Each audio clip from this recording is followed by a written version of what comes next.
সর্বশ্রেষ্ঠ সর্বশেষ নবী ও রাসূল হিসেবে মুহাম্মদ সাল্লাল্লাহু আলাইহি সাল্লামকে ১৫০০ বছর আগে আল্লাহ প্রেরণ করেছেন, তার প্রকাশ ঘটেছে ওহীর মাধ্যমে। এই জন্য তিনি তারজামাতুল বাবে উল্লেখ করেছেন, বাবু কাইফা কানা বাদুল ওয়াহী ইলা রাসূলিল্লাহ সাল্লাল্লাহু আলাইহি ওয়াসাল্লাম। 13 বছর রাসূল করিম সাল্লাল্লাহু আলাইহি ওয়াসাল্লাম মক্কা মুকাররমায় দ্বীনের দাওয়াত দিয়েছেন। সাহাবায়ে কেরামের উপর নির্যাতন হয়েছে, নিপীড়ন হয়েছে। সাহাবায়ে কেরামের মধ্যে যাদের শক্তি সামর্থ্য ছিল তারা প্রতিরোধ করতে চেয়েছে, আল্লাহ প্রতিরোধের সুযোগ দেন নাই। ইন্নাল্লাহা ইউদাফিউ আনিল্লাযিনা আমানু ইন্নাল্লাহা লা ইউহিব্বু কুল্লা খাওয়ানিন কাফুর। কিন্তু যখনই হিজরত করে আল্লাহর হাবিব আখিরি নবী মুহাম্মদ সাল্লাল্লাহু আলাইহি ওয়াসাল্লাম মদিনাতুল মুনাওয়ারাতে পৌঁছে গেলেন, তখন আল্লাহ জিহাদের অনুমতি দিয়ে দিলেন। আল্লাহ বললেন, উযিনা লিল্লাযিনা ইউকাতালুনা বিআন্নাহুম যুলিমু, যাদের উপর জুলুম করা হয়েছে তাদেরকে অনুমতি দেওয়া হলো কেতাল বা জিহাদের। তখন থেকে আল্লাহ দ্বীনের প্রসারের জন্য নুসরাত চলে আসলো, যা শুরু হয়েছে হিজরতের মাধ্যমে। এজন্য এই তারজামাতুল বাবে এই হাদিসটি উল্লেখ করা পুরাপুরি মুনাসাবা রাখে। এটা হচ্ছে একটা জবাব, সেখানে গায়ের মুনাসাবাতের কিছু নাই। আম্মা মুনাসাবাতু তারজামাতিল বাব ওয়া বিহাদিসিল বাব যাহির, তারজামাতুল বাবের সাথে হাদিসুল বাবের সম্পর্ক সুস্পষ্টভাবেই প্রমাণিত। এখানে ইমাম বুখারীর ইজতিহাদি কোনো ভুল হয় না। তাহলে এখানে আরেকটা বিষয় স্পষ্ট যে কিয়ামত থেকে কেতালকে আল্লাহ তাআলা ফরজ করে রেখেছেন উম্মতে মুহাম্মাদের উপর।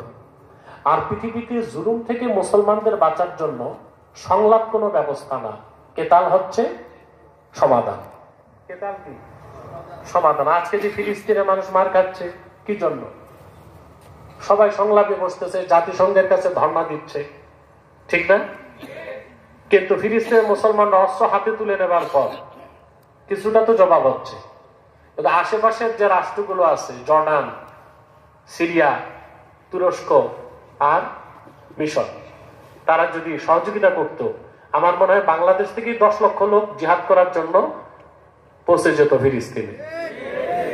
আসলে মুসলমানদের ইজ্জত সম্মান আর জুলুম থেকে বাঁচার জন্য কেতালের কোনো বিকল্প নাই।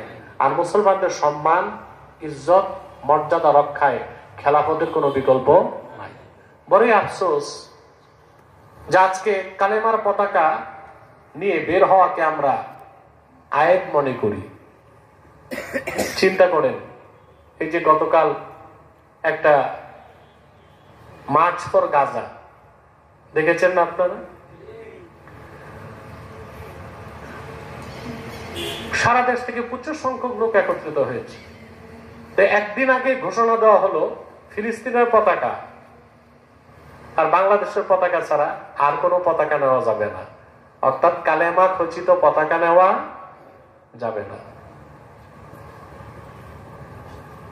এবং দায়িত্বশীল কর্মকর্তারা কিছু কালেমা খচিত পতাকা কেড়েও নিয়েছে। কি দুঃখজনক বিষয়। যে মৌলভী সাহেবরা এই আপোষ করে প্রোগ্রাম করলেন, তাদেরই বাংলাদেশি হুঙ্কার দিলে আল্লাহ কি কবুল করবেন? কালেমা তো শেয়ারই ইসলাম, ঠিক না? কালেমা কি? ইসলামের মূল মন্ত্র হচ্ছে কালেমা। আর সেই কালেমার পতাকা উঠানো যাবে না, তাও দ্বিতীয় বৃহত্তম মুসলিম দেশ বাংলাদেশে, এবং যেখানে 14 কোটি মুসলমান আছে। আমার মনে হয় এই যদি হয় আমাদের দেশের কথিত স্কলার ও বক্তাদের ইমানের অবস্থা, তাহলে অচিরেই বাংলাদেশও ফিলিস্তিনের মতো আযাব ও গজব চলে আসবে। এদের তওবা করা উচিত এই মৌলবীদের। কার সাথে আপোষ করে তারা মার্চ ফর গাজা করছে? কালেমার পতাকা উঠানো যাবে না। আমার এখানেও যোগাযোগ করছে যাওয়ার জন্য। আমি হসপিটালে ভর্তি ছিলাম, যেতে পারিনি। আমার একটু দুঃখ ছিল, গেলে ভালো হইতো। পরে যখন দেখলাম যে না, যে সমাবেশে কালেমার পতাকা উঠানো যায় না, ওখানে না যাওয়াটাই ভালো হয়েছে। এটা একটা কথা হলো যে কালেমার পতাকা উঠাতে পারবো না, বলেন? আরে এই কালেমার জন্যই তো জীবন দিচ্ছে ফিলিস্তিনের মুসলমান। এই কালেমা বাদ দিলেই তো ইহুদিদের সাথে তাদের আপোষ হয়ে যায়।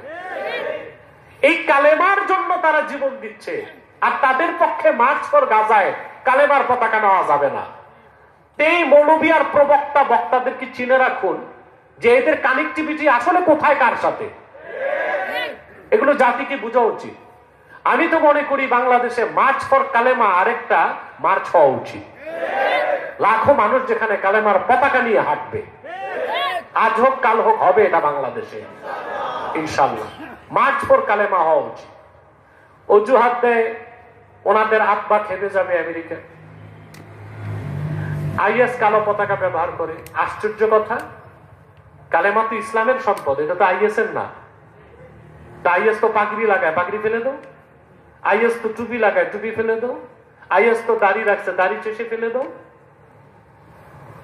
এটা হচ্ছে কলে কৌশলে আমেরিকার যে বিশ্বব্যাপী একটা চক্রান্ত, ওয়ার অন টেরর, মুসলমানদেরকে কোণঠাসা করা, মুসলমানদেরকে সন্ত্রাসী বানানো। সেই প্রজেক্টে যারা কাজ পাইছে এই মৌলবী 2-4টা আছে ওখানে। এবং পরবর্তীতে শুনলাম অনেক আহলুস সুন্নাহ জামাতের উলামায়ে কেরাম তাদের ডাকে উপস্থিত হয়েছিল। এই বেচারা এতিমদেরকে স্টেজে ওঠার সুযোগও দেয় নাই। এই যদি হয় হীনমন্যতা, বিভেদ এবং হিংসা, তো তারা কিভাবে ঐক্যের কাজ করবে? 2-4-50 হাজার লোক নিয়ে শোডাউন করাটাই তো বড় কিছু না। আমাদের মূল হচ্ছে ইমানের উপর অটল এবং অবিচল থাকতে হবে। অতএব কালেমার পতাকা উঠানো যাবে না যে সমাবেশে, ওখানে আমি মনে করি কোন মুসলমান যেতেই পারে না। সবকিছুর কালিমাতুল্লাহি হিয়াল উলিয়া, আল্লাহর কলেমা, আল্লাহর কলেমা সবকিছুর ঊর্ধ্বে। আল্লাহ আমাদেরকে বুঝ দান করুন, সাবাস দান করুন। তাই যে কথাটা ফাঁকি দিয়ে বলে দিলাম, আমাদের সম্মান, ইজ্জত, মর্যাদা সংলাপে না, জাতিসংঘের কাছে না, কেতানের মধ্যে। যখন আমরা এখানে ফিরে আসব সব ঠিক হয়ে যাবে। 2 নম্বর জবাব তারা দিয়েছেন, الثاني أنه لما كان الحديث مشتملا على الهجرة وكانت مقدمة النبوة في حقه هجرته إلى الله تعالى ومناجاته في غار حراء، فهجرته إليه كانت ابتداء فضله باستفائه ونزول الوحي عليه مع التأييد الإلهي والتوفيق الرباني। দ্বিতীয় জবাবটা হচ্ছে যে আল্লাহর হাবিব সাল্লাল্লাহু আলাইহি ওয়াসাল্লাম হিজরত কখন করলেন? দিন আসার পরে। দিন কখন আসলো? ওহী আসার পরে। সরাসরি আল্লাহর হাবিব সাল্লাল্লাহু আলাইহি ওয়াসাল্লামের কাছে ওহী আসার আগে আল্লাহ রাসূল, আল্লাহর হাবিব, নবী রাসূলগণের মাথার তাজ মুহাম্মদ সাল্লাল্লাহু আলাইহি ওয়াসাল্লাম কোরআন আসার আগে হিজরত করছেন আল্লাহর দিকে। সেটা গারে হেরাতে, মক্কাতেই, কাবাগর থেকে 3 মাইল দূরে গারে হেরাত। ওখানে রাসূল করিম সাল্লাল্লাহু আলাইহি সাল্লাম মুসালসাল 6 মাস আল্লাহ তাআলার ধ্যান করেছেন, তাফাক্কুর করেছেন। যেটা সামনে হাদিস আসবে আপনারা দেখবেন। হ্যাঁ, তাহান্নুস করেছেন রাসূল করিম সাল্লাল্লাহু আলাইহি সাল্লাম। সেটা হচ্ছে তাআব্বুদুল লায়ালি যাওয়াতিল আদাদ। নিরবিচ্ছিন্ন কয়েক রাত রাসূল করিম সাল্লাল্লাহু আলাইহি সাল্লাম আল্লাহর ইবাদত করেছেন। তাহান্নুস, তাআব্বুদ। বাড়িতে আসতেন না, কয়েক রাত পর আম্মা জান খাদিজার কাছে আসতেন, তিনি তাজাউদ তৈরি করে দিতেন। আবার তাজাউদ নিয়ে রাসূল করিম সাল্লাল্লাহু আলাইহি সাল্লাম গারে হেরায় চলে যেতেন। তা রাসূল করিম সাল্লাল্লাহু আলাইহি সাল্লাম প্রথম হিজরত করলেন আল্লাহর দিকে। আসলো ওহী, দিন আসলো। দিন পরিপূর্ণ হওয়ার জন্য আবার তিনি মক্কা থেকে মদিনা মুনাওয়ারায় হিজরত করেছেন। এর জন্য বাবু কাইফা কানা বাদুল ওয়াহী ইলা রাসূলিল্লাহ সাল্লাল্লাহু আলাইহি ওয়াসাল্লাম, এই বাবের মধ্যে হিজরতের হাদিস আনাটা গায়ের মুআফিকাত রাখে না, মুনাসাবাত রাখে। তৃতীয় জবাব মুহাদ্দিসিনে কেরাম দিয়েছেন যে ইমাম বুখারী রাহমাতুল্লাহি আলাইহি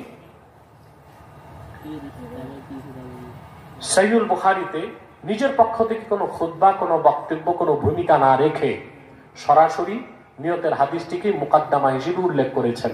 তারপর তিনি বাকি হাদিসগুলোকে এনেছেন। এই দৃষ্টিকোণ থেকেও এই তারজামাতুল বাবে এই হাদিস আনাটা তার ইজতিহাদি কোনো খাতা হয়নি। পরিশেষে হাদিসের তো ব্যাপক ব্যাখ্যা, প্রায় ধারাবাহিক 6 থেকে 7 দিন নিয়তের হাদিসের উপর আমরা তাকরির করে থাকি। সংক্ষেপে যে কথাগুলো বলে দিব ছাত্রদের উদ্দেশ্যে এবং অন্যদের উদ্দেশ্যে, যে এই নিয়তের হাদিস এটা